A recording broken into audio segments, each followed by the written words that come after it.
दिनो बृहस्पतिर्दधातु। ओम शांति शांति शांति। नारायणं नमस्कृत्य नरं चैव नरोत्तमं देवीं सरस्वतीं व्यासं ततो जयमुदीरये। कार्तिकेयं करिष्यामि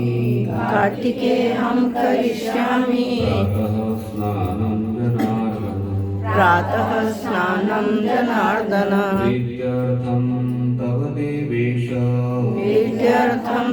देवेश दामोदर मया सह। भगवत चरणानुरागी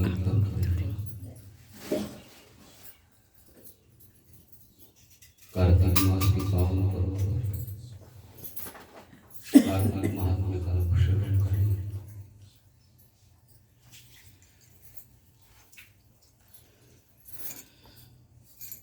कल आप श्रवण करेंगे ब्रह्मा जी नारद मुनि को कार्तिक महात्मा दिया। ब्रह्मा जी का जय नारद कार्तिक मास में जो विष्णु भक्त प्रातःकाल स्नान करके पवित्र होकर कोमल तुलसी दल से भगवान दामोदर की पूजा करता है वह निश्चय ही मोक्ष को प्राप्त होता है। जो भक्ति से रहित है वैदिक सुवर्ण आदि से भगवान की पूजा करे तो भी उसकी पूजा भगवान ग्रहण नहीं करते। सभी वर्णों के लिए भक्ति ही सबसे उत्कृष्ट मानी गई है।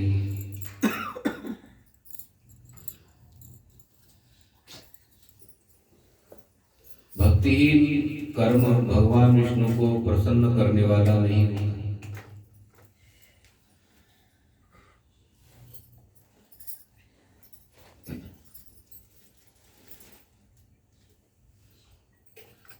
दुर्योधन ने 56 प्रकार के भोग बनाए थे, व्यंजन बनाए थे, लेकिन भगवान के प्रति श्रद्धा नहीं थी, भक्ति नहीं।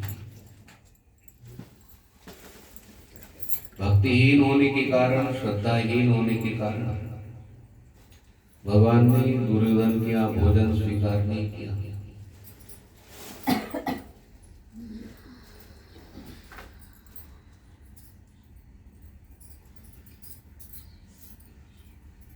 किसी के घर जाए टेबल के ऊपर सारी चीजें सजी हुई हो भोजन की और छोटे बच्चे को चाटा लगा दे और ऐसा व्यवहार हो गया वो बहन बोलेगी आप सब पदार्थ आपके पास रखो हम तो बोलो।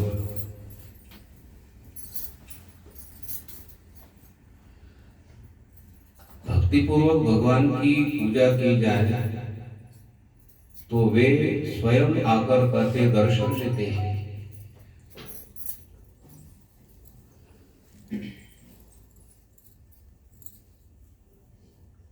भगवान राम जी शबरी की कुटिया में गए। शबरी भक्ति के साथ निष्ठा के साथ झाड़ू लगाती थी, पैर लाकर रखती थी। तो शबरी के गुरुजी ने कहा कि आप साधना करते रहना कुटिया में, भगवान आपके घर ही आएंगे।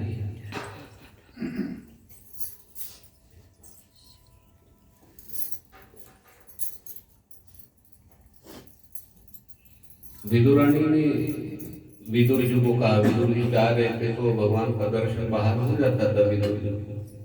विदुरानी ने कहा कि मैं तो दर्शन कर नहीं पाती हूँ। पहले बहनें बाहर नहीं निकलती थी, घूंघट के बिना बाहर नहीं जाना होता था और बाहर बहुत कम जाना। तो विदुर जी ने चलते चलते ही कहा जाते समय आप घर में ही ठाकुर जी की साधना करो, ठाकुर जी अपने घर में ही आएंगे।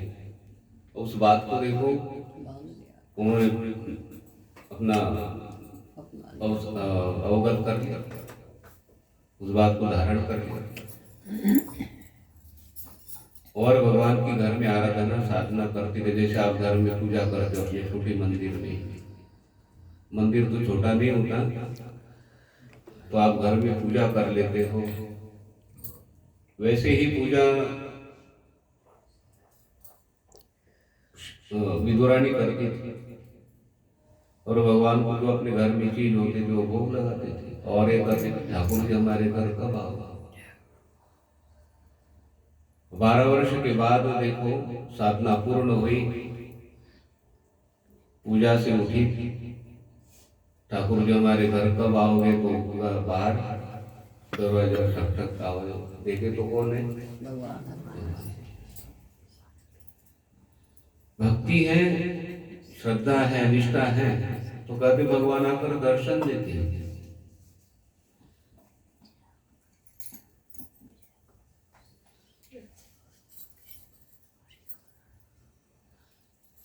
कई लोगों को तो ठाकुर जी ने वृंदावन में मंदिर में जाने के पूर्व ही दर्शन दिए, उनको मंदिर तक पहुंचाए।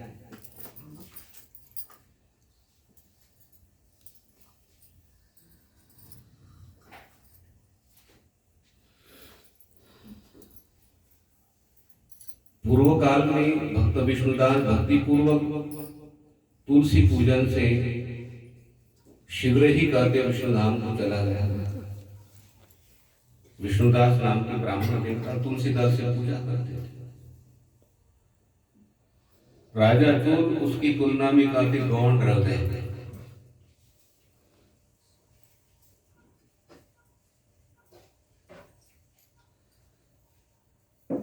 ब्रह्मा जी कहते नारद और तुलसी का महात्म्य सुनो,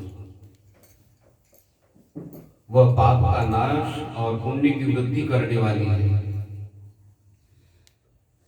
अपनी लगाई हुई तुलसी जितना ही अपने मूल का विस्तार करती है, उतने ही सहस्त्र युगों तक कहते हैं मनुष्य ब्रह्मलोक में प्रतिष्ठित होता है। अपने मूल का विस्तार करना मतलब तुलसी बहुत बड़ी हो जाती है। ऐसी तुलसी हो फैले हुए टहनी आदि बहुत सुंदर लगता है।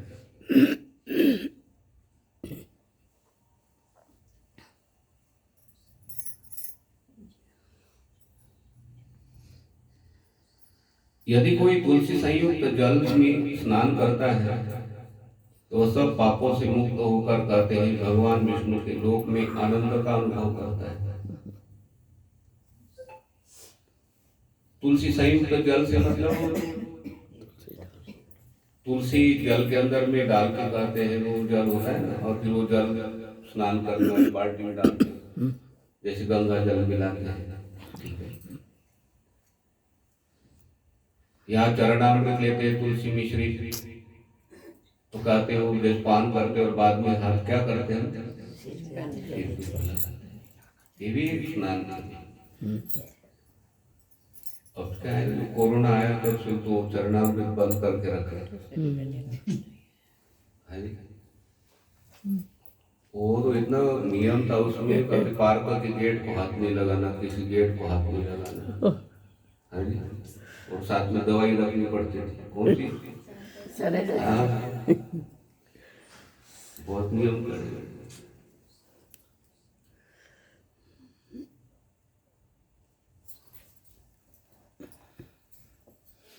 जिसके घर में तुलसी का बगीचा विद्यमान है, उसका वह घर का तीर्थ के समान है। वहाँ यमराज के दूत नहीं जाते।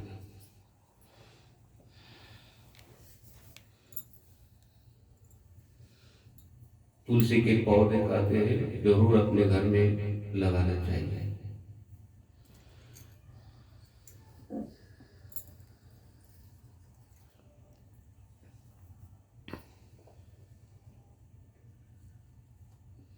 तुलसी वन सब पापों को नष्ट करने वाला और पुण्य में तथा अभिष्ट कामनाओं को देने वाला है। जो श्रेष्ठ मानव तुलसी का बगीचा लगाते हैं वे यमराज को नहीं देखते। जहां तुलसी वन की छाया होती है वहां पितरों की तृप्ति के लिए श्राद्ध करना चाहिए।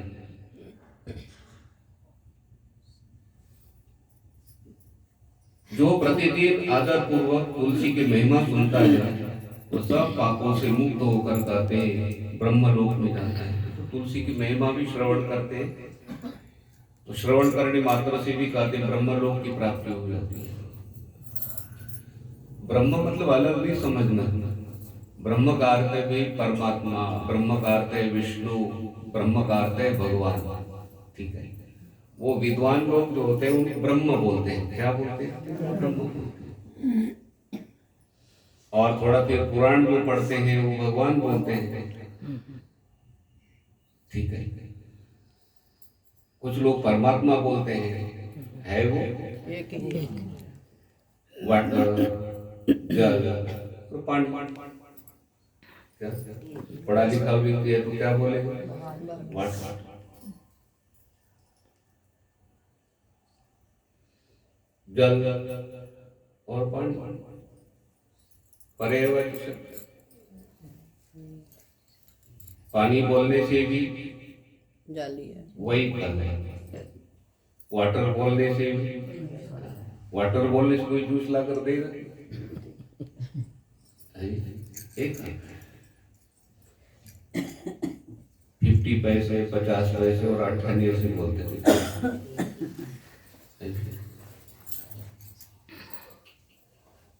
ठीक है, जैसे वातावरण होता है ना, वैसा देश होता है, वैसा वेश गाते वैसी भाषा बोलनी चाहिए, ठीक है। शादी विवाह में जाओ तो इंग्लिश हिंदी मिक्स करना, ठीक। शताब्दी गाड़ी में बैठते हो, 400 600 800 रुपये टिकट होती है ना, वो दिल्ली, उसका टीटी भी अलग होता है शताब्दी, वैसी बात करते हो इंग्लिश में, ठीक है। बहुत गंभीरता से होते हो, उसके कपड़े अलग होते हैं, बोलने का तरीका अलग होता है, और जितने लोग बैठे होते हैं ना वो भी गंभीर होकर बैठते हैं। मैंने किसी को पूछा मैं बात क्यों नहीं कर रहे हैं, बोले गुरु जी बड़े लौट गए। बाहर आने के बाद सब हिंदी में बोलते हैं, ठीक। वो दोष नहीं है, वहाँ दिव्य का प्रभाव पड़ता है भैया, वहाँ की व्यवस्था, वहाँ की सीट और बैठने वाली ना बहुत गंभीरता है। सामान्य व्यक्ति भी गंभीर हो जाता है, तो गंभीर व्यक्तियों को देख कर दूसरे लोग भी क्या है, वो टीटी भी गंभीर होता है, कोई किसी के साथ बात नहीं करता, जनरल रोकते ही नहीं लोग। भूमि का प्रभाव पड़ता है, वस्त्रों का प्रभाव पड़ता है। जैसे आप घर में बोलते हो वैसे बोलते हैं, हम शादियों में जाके कितने गुनी गिने चुनी बोलते हो, वहाँ का वातावरण होता है, कैसे हो, ठीक है, करो भोजन जल्दी।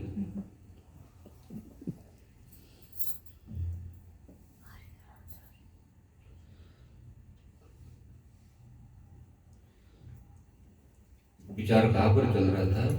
जो प्रतिदिन आदर पूर्वक तुलसी की महिमा सुनता है वह सब पापों से मुक्त होकर गाते ब्रह्मलोक में जाता है। पूर्व काल की बात है, तो देखो एग्जाम्पल दृष्टांत दे रहे हैं, घटित घटनाएं हैं। काश्मीर देश में हरिमेधा और सुमेधा नामक 2 ब्राह्मण थे जो भगवान विष्णु की भक्ति में संलग्न रहते थे। उनके हृदय में संपूर्ण प्राणियों के प्रति दया थी।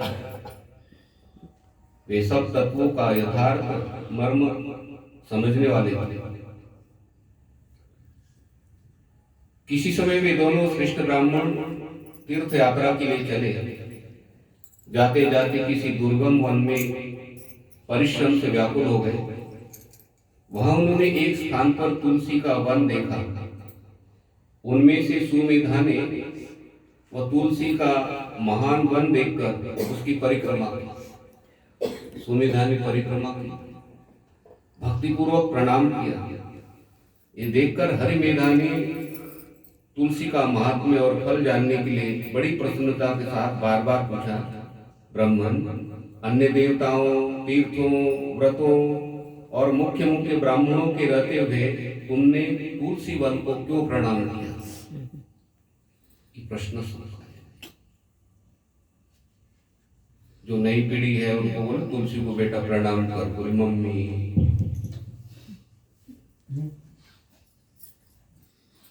माँ को प्रणाम कर। अरे हमें सिखाना पड़ता है, जाओ मंदिर में तुम पाठ कर बेटा, तो कुछ भोजन देंगे, ठीक है, पापा को प्रणाम कर दिया। मुझे भी प्रणाम कर, अपने सिखाना पड़ता है। वो माँ प्रणाम नहीं करती, किसी गांव में हम गए तो कर प्रणाम नहीं, मम्मी माता तू कर, पहले कर, बाद में करेगा।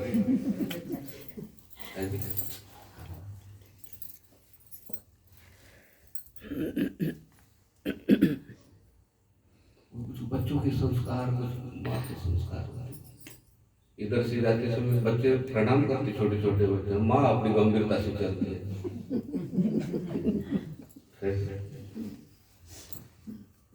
मुझे बोलते ठीक है वो जी, बच्चे ना धार्मिक है थोड़े, मैंने बहुत धार्मिक है। बच्चे प्रणाम कर रहे हो, माँ गंभीरता से चल रही है।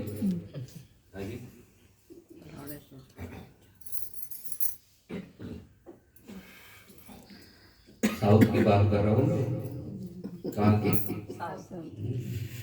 देखो कितने आप ही जोर से बोलते साउथ के, अपनी अम्बाला की है।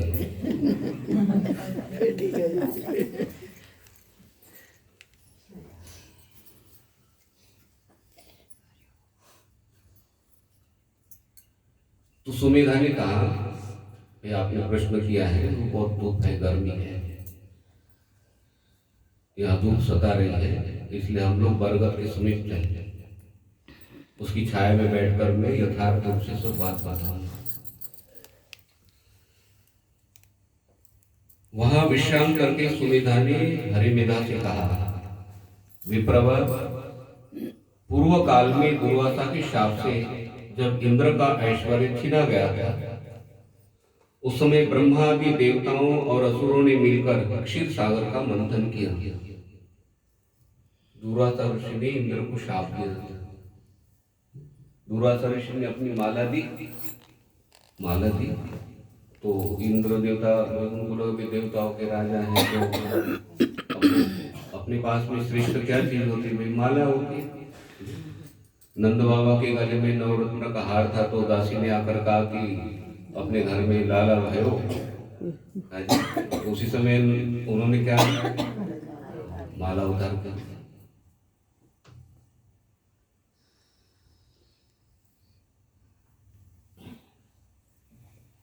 किसी ने सूचना दी, तो आप सोने की चैन मत देना,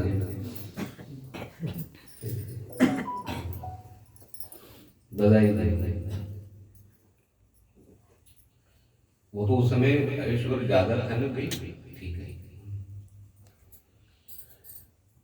अब देखो इंद्र को माला दी, तो इंद्र ने माला को संभालना चाहिए ना, कहते माला गले में डालने के बाद जब उतारते हो तभी कहते प्रणाम करके कहते नीचे रखनी चाहिए।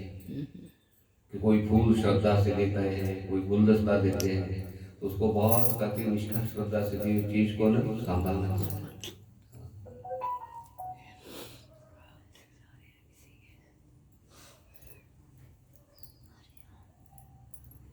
मैं भी भगवान के सिक्के होते हैं, ये भी संभाल के रखता हूँ।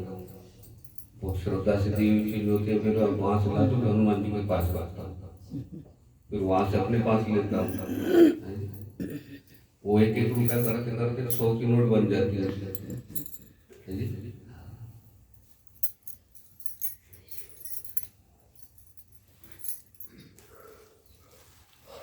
कि आपका बगीचा अच्छा तैयार हुआ, वो एक रुपया है, बाहर बगीचा तैयार हो गया।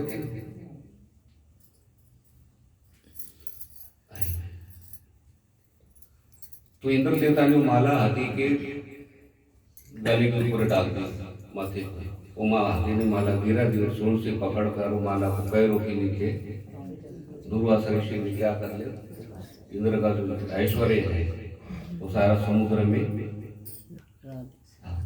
ऐरावत हाथी है, कल्पवृक्ष है, चंद्रमा है, लक्ष्मी है, उच्चश्रवा घोड़ा है, कौस्तुभमणि है, ये सब कहते हैं।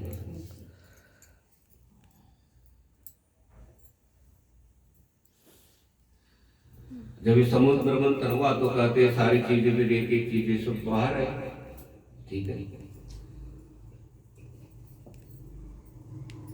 तो धन्वंतरी कहते हैं अमृत कलश लेकर आए, कथा विस्तार के साथ में एक चीज निकलती गई, वो बांटते गए, लेकिन जो अमृत कलश निकला तो धन्वंतरी लेकर आए तो विष्णु भगवान को दिए, विष्णु भगवान को दिए। तो विष्णु भगवान को दिए तो अमृत को देखने के बाद में विष्णु भगवान की आंखों से आनंद आश्रम निकली। वो आनंद आश्रम से अमृत के कलश के ऊपर गिरे, अमृत के ऊपर गिरते ही कहते तुलसी का पौधा प्रकट हुआ। और तुलसी के पौधे को देखकर कहते भगवान को इतना अच्छा लगा तो भगवान ने कहा मैं पौधा स्वीकार करूंगा। ये सबसे पूर्व वाली कथा है, ठीक है। वो वृंदा वाली बाद में, वो कथा बाद में। तो जैसे अमृत तो कहते हैं अमर बनाता है ना, उसी तरह से तुलसी भी एक पत्ते के अंदर में कहते जो यमराज का भय लगता है, कहते यमराज की दृष्टि नहीं पड़ती, इसलिए गले में कहते हैं तुलसी की माला हो, रुद्राक्ष की माला हो होनी चाहिए। वृंदावन में तो बहुत माला है, सभी माला डालते हुए गले है जी। तुलसी की माला, रुद्राक्ष की माला गले में होती है तो कहते छोटे छोटे पाप होते हैं, कहते वो पापों को कहते वो ग्रहण करते हैं।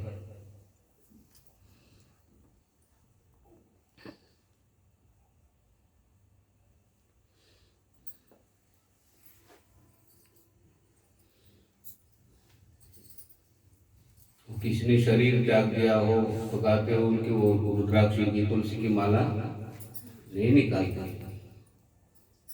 स्नान करते समय कहते 108 तीर्थों में स्नान करने का फल प्राप्त हो जाता है। और एक तुलसी की रुद्राक्ष की माला की चोरी नहीं होती है।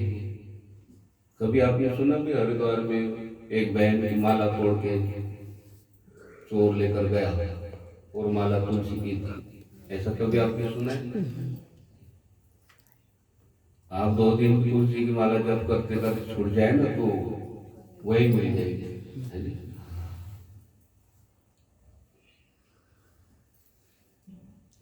तो सुमेधा हरिमीरा को ये महात्मा सुना ही रहे थे, कहते हैं उसी समय 2 पुरुष कहते हैं वटवृक्ष से कड़कड़ कड़कड़ आवाज हो गई प्रकट, और उन्होंने प्रणाम किया दोनों सुमेधा को, हरिमेधा को प्रणाम करते ही कहा कि आपने हमारा उद्धार कर दिया। तो उन्होंने बताया मैं आस्तिक हूँ और एक दूसरा मेरा साथी मित्र, हम लोगों को शाप प्राप्त हुआ था। तो जब तुम्हें कार्तिक महात्म्य और भगवान विष्णु के नाम का श्रवण करने के लिए मिलेगा तब तुम्हारा उद्धार होगा। जो को वटवृक्ष की वहाँ पर वो कहते वटवृक्ष के अंदर में कहते हो निवास करते थे, मतलब एक प्रकार का वटवृक्ष का पेड़ ही बने थे, जैसे अमलार्जुन है, ठीक है। देखो वटवृक्ष के इसमें भी कहते उनको जन्म में, वृक्ष के जन्म में भी तुलसी महात्म्य श्रवण करने के लिए मिला और विष्णु भगवान का नाम श्रवण करने के लिए मिला, तो उनका उद्धार हो गया। बोल रहे आप नहीं होते तो हम तो वृक्ष के जन्म में ही रहते। वृक्ष का जन्म कहते देखो पैरों से भोजन करना पड़ता है। वटवृक्ष के ये जो बबूल का पेड़ है, जो भी वृक्ष है, उनके जड़े हैं वो क्या है? यमलार्जुन ने तो कहा प्रभु ये वृक्ष जन्म तो किसी को भी नहीं मिलना चाहिए, बहुत दुख पाया हमने। ये ठंड है, गर्मी है, जैसे हम स्वेटर पहन सकते हैं ना, अब ठंडा आ रही है तो स्वेटर पहन सकते हैं, लेकिन वो वटवृक्ष क्या पहनेंगे, बबूल का पेड़ है। कभी आपने सुना है सभी बहनों ने मिलकर बबूल के पेड़ को स्वेटर पहना है? हाँ, एक बहन ने कंबल उड़ा दी, इतने बड़े कंबल कहाँ से उड़े?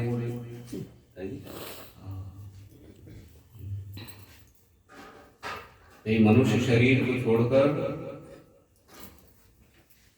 सारे प्राणी कहते बहुत दुख की मात्रा ज्यादा है, तो ये मनुष्य शरीर ही ऐसा है, सारी सुविधाएं पूर्ण है कहते। ये नर शरीर बोलते हैं, नर शरीर से नारायण की प्राप्ति हो जाती है, मतलब मोक्ष के द्वार पर आप खड़े हो।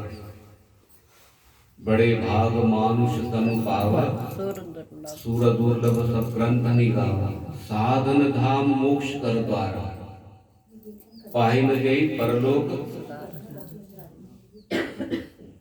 परलोक हमें कहते संवारने के लिए क्या है, मनुष्य शरीर के द्वारा मोक्ष के द्वार पर कहते खड़े, दूसरे प्राणी मोक्ष के द्वार पर खड़े नहीं करते है जी। भाई जो घर में डॉग है पालते हैं उनको तो स्वेटर मिलता है, लेकिन रास्ते पर अभी क्या हुआ, आवाज कर रहे थे ना, बोले हमें भी अंदर ले लो, हमें भी अंदर आने दो। मैं कहने का तात्पर्य मतलब जो बाहर घूमते हैं उनकी सुविधा है कि नहीं, स्वेटर उनको पहनने के लिए मिलता है। और आप स्वेटर पहना हो भी, कंबल भी डाल दोगे नीचे, थोड़ी देर के बाद ऑपरेशन शुरू कर देते हैं, संभाल पाएंगे? जन्मे भी अलग, मतलब मनुष्य शरीर को छोड़कर कहते सारे प्राणी कहते हुए दुखी, उनको बैठने का ठिकाना नहीं, बोल नहीं सकते हैं जी। आप सारे एक एक जन्म का विचार कीजिए तो हमें ज्ञान हो जाता है भाई, और हमारा मन भगवान की तरफ लग जाता है।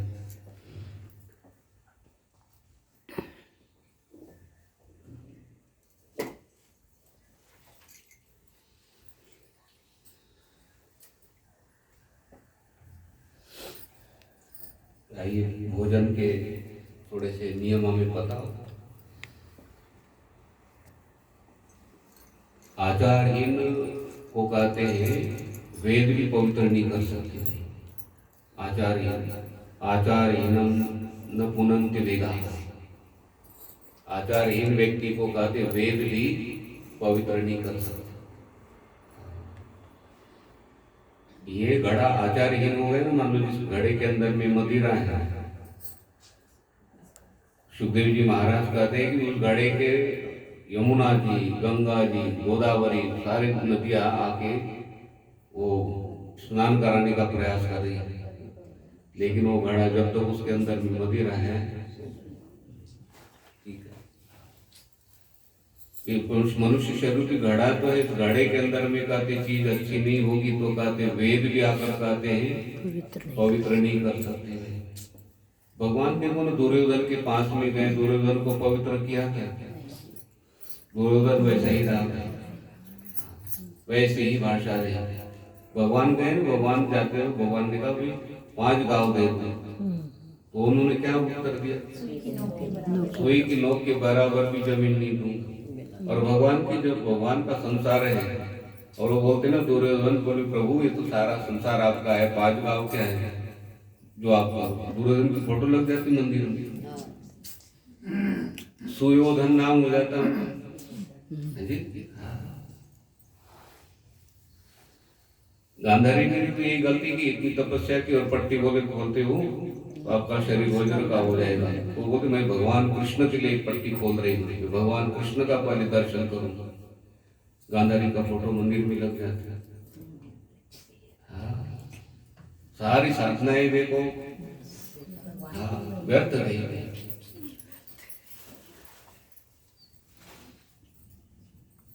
भोजन करते समय कहते हैं दोनों हाथ, दोनों पैर और मुख, इन 5 अंगों को धोकर करके भोजन करना चाहिए।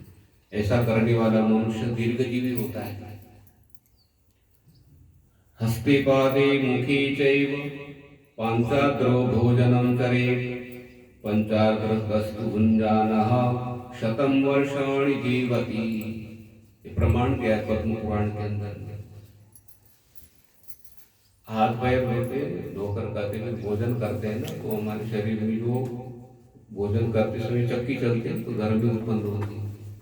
आप भोजन करते समय आप यहाँ हाथ लगाना, भोजन के बाद में चबाते हैं ना वो गर्म हो जाता है, और ये प्राण की गति बढ़ जाती है। यदि हाथ पैर ना धोए तो प्राण की गति बढ़ जाती है, ठीक है। तो हाथ पैर धोने से कहते प्राण और श्वासों का कहते धीरे धीरे धीरे धीरे धीमे गति कम हो जाती है, इसलिए आयु बढ़ जाती है।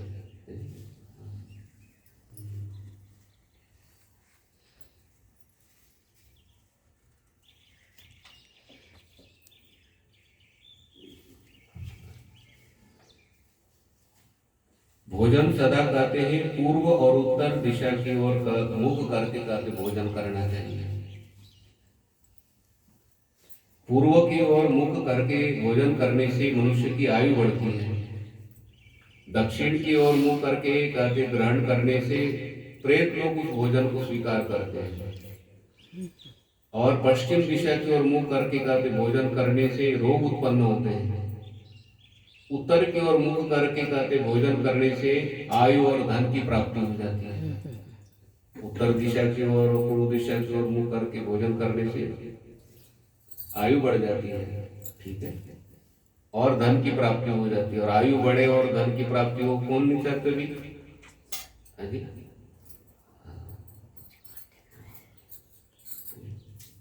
अब देखो, भोजन करते समय किसी ने वो पापड़ रख दिया थाली के अंदर में, हम नाराज हो जाएंगे? बोलो, एक चीज क्या मिली हमें? हाँ, और आइसक्रीम की कटोरी भी ला कर दे दी, किसी ने कहा मेरा मुंह ही नहीं है। ऐसा होता है क्या? वो तो किसी की तरफ देखे भी ना, व्यक्ति फोन भी आया तो लगता फोन बजे ना, है जी। हाँ, उसी तरह से कहते हैं पूर्व दिशा की ओर मुंह करके, उत्तर दिशा की ओर मुंह करके भोजन करते तो हमारा बहुत लाभ हो जाता है। एक तो रोग से बच गए, रोग से बच गए तो वो बीमारी में पैसे नहीं लगते ना, वो धन की प्राप्ति हो गई।